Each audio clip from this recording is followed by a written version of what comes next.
সর্বমঙ্গলা বলছে, আমার ছেলেকে আমি কোথাও যেতে দেব না। ভবানী বলছে, হে মা ভবানী, বিবাদ তো বেড়েই চলেছে। ব্রাহ্মণ পণ্ডিতরা সেখানে এলে সর্বমঙ্গলা বলছে, শোনো, এটা আমার ছেলের জীবনের ব্যাপার, ওনাদের কাছে খোলাখুলিভাবে জিজ্ঞাসা করো। ভবানী বলছে, আগে ব্রাহ্মণ ঠাকুররা জল খাবার গ্রহণ করুক, সত্য ঠাকুরপো তার ব্যবস্থা করে দাও। ভবানী বলছে, এ আমার একটি মাত্র মেয়ের তারার বিবাহের কথা, আপনারা দয়া করে কোনো বিবাদ করবেন না। ব্রাহ্মণ পণ্ডিতরা বলছে, আগে আমাদেরকে যা খুশি তাই বলে অপমান করেছ, কখনো একবারও ভাবনি যে আমাদের দরকার পড়তে পারে। সর্বমঙ্গলা বলছে, আমি এ কি শুনছি, বামুনদেরকেও অপমান করা হয়েছে, এ কেমন পরিবার, এ কেমন ধর্মরক্ষা। ব্রাহ্মণ পণ্ডিতরা বলছে, আবার কোথা থেকে মূর্তি এনে এই নাটোরের মন্দিরে জয় দুর্গার জায়গায় বসিয়েছিল, আবার নাম দিয়েছিল মা ভবানী।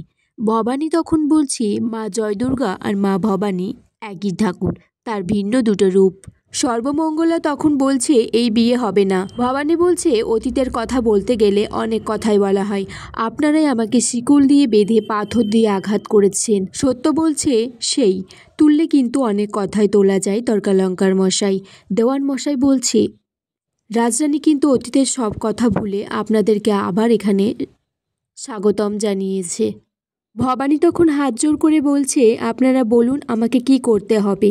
ব্রাহ্মণ ঠাকুররা বলছে, তোমাকে দেবী জয় দুর্গার মদৃশ্য মূর্তিটাকে ফিরিয়ে নিয়ে আসতে হবে নাটোরে, তাহলে আমরাও তোমার হাত থেকে জল গ্রহণ করব। ব্রাহ্মণ মশাইরা বলছে, তারা সুন্দরী যদি প্রথমেই নাটোরের কুলদেবীর কাছ থেকে আশীর্বাদ গ্রহণ করেন, তবেই গোটা ব্রাহ্মণ সমাজ তার বিয়েতে এসে আশীর্বাদ করবে তাকে। ফুলনোরা দাসী তারাকে বলছে, তুই দুঃখ পাস না, কিন্তু একটা কথা ভেবেছিস, তোর নিজের মা তোর নিজের কপালটা পুড়িয়ে দিল কিভাবে। রামকান্তর মা হাত জোর করে ব্রাহ্মণদেরকে বলছে, অতীতে যা হয়েছে সব ভুলে যান, ক্ষমা করে দিন। নাটোরের রাজকুমারীর সাথে লাহিড়ী পরিবারের ছেলের বিয়ে সম্বন্ধ হয়েছে, এটা গোটা নাটোর জেনে গেছে, অনর্থ আপনি হতে দেবেন না। তখন হঠাৎ করে ভবানী মায়ের মন্দিরে সমস্ত ঘণ্টাগুলো একসাথে বেজে ওঠে, আর চারিদিকে ঝড়ের মতো হাওয়ার বেগে চলে আসছে। সর্বমঙ্গলা বলছে, আমি কখনোই আমার ছেলেকে এই বাড়িতে বিয়ে দেব না। ভবানীকে বলছে, তুমি একটা অলক্ষণে অভিশপ্ত। ভবানী তখন মা ভবানীর কাছে বলছে, সবার সব প্রশ্নের উত্তর আজ তুমি দেবে মা, আমার মেয়ের জীবনখানা শুরু হতে না হতেই আজ শেষ হয়ে যাচ্ছে। ভবানী তারপরে একভাবে মাথা ঠুকতে থাকে।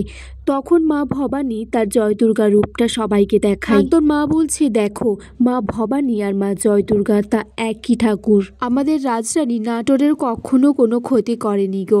তখন বাকিরা সবাই হাত জোর করে মা জয় দুর্গার প্রণাম করছে।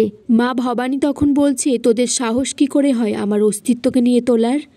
আগামী পর্বে দেখা যায় সর্বমঙ্গলা তারাকে আশীর্বাদ করছে আর বলছে, সুখে থেকো আর ভালো রেখো।